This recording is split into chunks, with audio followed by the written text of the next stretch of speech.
Right. इसका स्वाध्याय शुरू करते हैं। बंदो पांचो परम गुरु, चौबीसो जिन राज, करूं शुद्ध आलोचना, शुद्धिकरण के काज।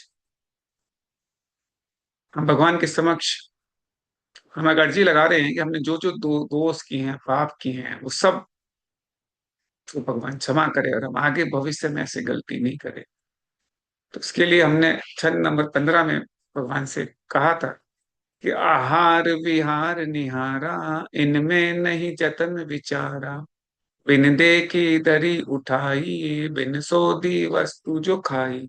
अब इसके आगे, इसी का आगे बता रहे हैं कि हमने यहाँ पे कोई विचार नहीं किया, उसका मुख्य कारण क्या है, वो अपन पढ़ते हैं अभी।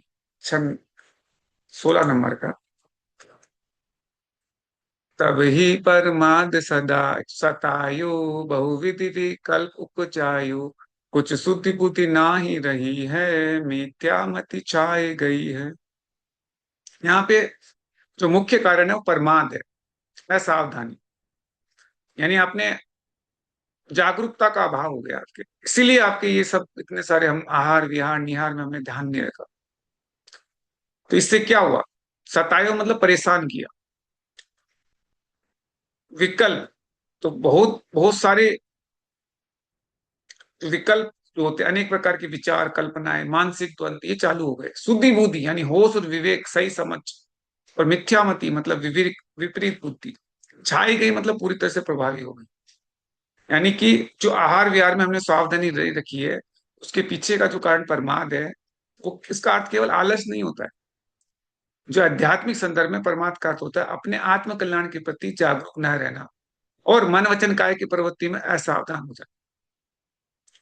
यानी आपने ध्यान असावधानी रख दी। जब प्रमाद बढ़ता है तो मन में अनेक प्रकार के कुविकल्प उत्पन्न हो जाते हैं। तो आपको लगेगा ये करूं या ना करूं, अभी संयम रखूं या बाद में रखूं, इससे क्या फर्क पड़ता है? ऐसे विचार आए।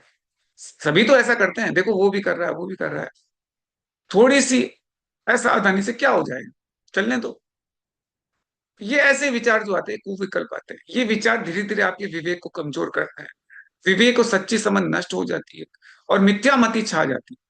तो परिणाम स्वरूप क्या होता है? मिथ्यामति से आपके जो गलत निर्णय की जो बुद्धि है वो मन पे हावी हो जाती है। एक महत्वपूर्ण कर्म यहाँ दिखाई दे रहा है कि प्रमाद होते हैं, प्रमाद से विकल्प बनते हैं, विकल्प से विवेक खत्म होता है, विवेक से मिथ्यामति होती है और अनुचित प्रवृत्ति और फिर पाप।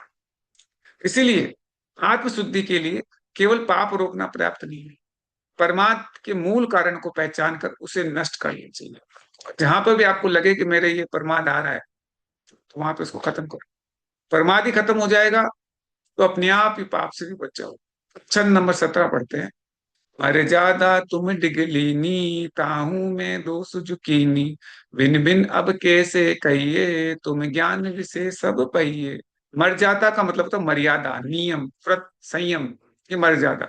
तुम डिग यानी आपके समक्ष, आपके समक्ष, भगवान के सामने, गुरु के सामने। लीनी मतलब ग्रहण की, ताहू में मतलब उसमें, दोष झुकीनी दोष या उल्लंघन किया, भिन्न भिन्न मतलब अलग अलग, तुम्हें ज्ञान विषय अपने ज्ञान में, ज्ञान के विषय में सब पाइए, सब ज्ञात है आप।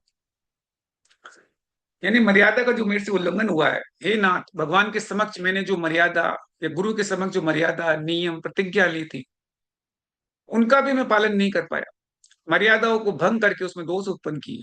जीवन में कई बार ऐसी बाहर की परिस्थितियों के दबाव में आकर अथवा अपने पुरुषार्थ की कमजोरी के कारण हम नियम तोड़ बैठते हैं। इस कारण मर्यादा भंग करने से आत्मा को बहुत भारी दोष लगता है। ये पद आलोचना की दृष्टि से अत्यंत महत्वपूर्ण है। जब अपन आलोचना करके कर्म में बहुत इंपॉर्टेंट है कि भगवान के समक्ष हमने मन नियम लिया और टूट गया। तो यहाँ कवि ये नहीं कह रहे कि उन्होंने नियम नहीं अपनाए, बल्कि ये कह रहे हैं कि मैंने नियम ग्रहण तो कर लिया पर उसमें दोष बहुत सारे हो गए। केवल व्रत और नियम लेना ही पर्याप्त नहीं है, उसकी भावपूर्वक पालना भी आवश्यक है। उदाहरण के लिए व्यक्ति अहिंसा, सत्य, अचौर्य, ब्रह्मचर्य, अपरिग्रह जैसे 5 अणुव्रत की मर्यादा को स्वीकार कर लेता है, लेकिन बाद में उसके मन में क्रोध, लोभ, मोह, परमार्थ बना हुआ रहता है। तो व्यवहार में अब क्या हुआ? मर्यादा का उल्लंघन हो सकता है। इसीलिए ये पद व्रत के बाहरी ग्रहण, बाहर से आपने गुरु के सामने ग्रहण ले लिया, आपने नियम ले लिए, प्रतिमाएं ले ली जाके कि ठीक है महाराज जी मेरे को प्रतिमा दिखाई चाहिए, ग्रहण कर लिया। अब उसका आंतरिक पालन ये हो रहा है कि नहीं हो रहा है, इसमें काफी अंतर आ गया, डिफरेंस आ गया कि बाहर से तो हमने प्रतिमा ले ली और अंदर से आप उसको पालन ही नहीं कर पा रहे, आपको अनुव्रत फल ही नहीं रहे। तो ये अंतर यही है कि आपके अंदर तो अभी भी क्रोध लोभ बसा हुआ है। तो प्रभु के सामने हम जो बोल रहे हैं कि भिन्न भिन्न अब कैसे कहिए, तुम ज्ञान विषय अब कहिए, हे प्रभु मैं अपने एक एक अपराध को अलग अलग कैसे गिनाऊं, इतने सारे अपराध हो गए। आप तो सर्वज्ञ हो, केवल ज्ञानी हो, आपसे कुछ भी छुपा नहीं है।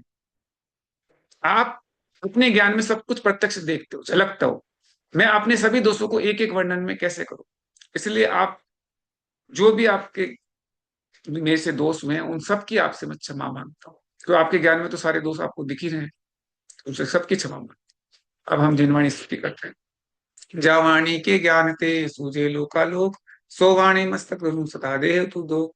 ए जिनवाणी भारती तो ही जपू जिन रेन, जो तेरा सरना गए सो पावे।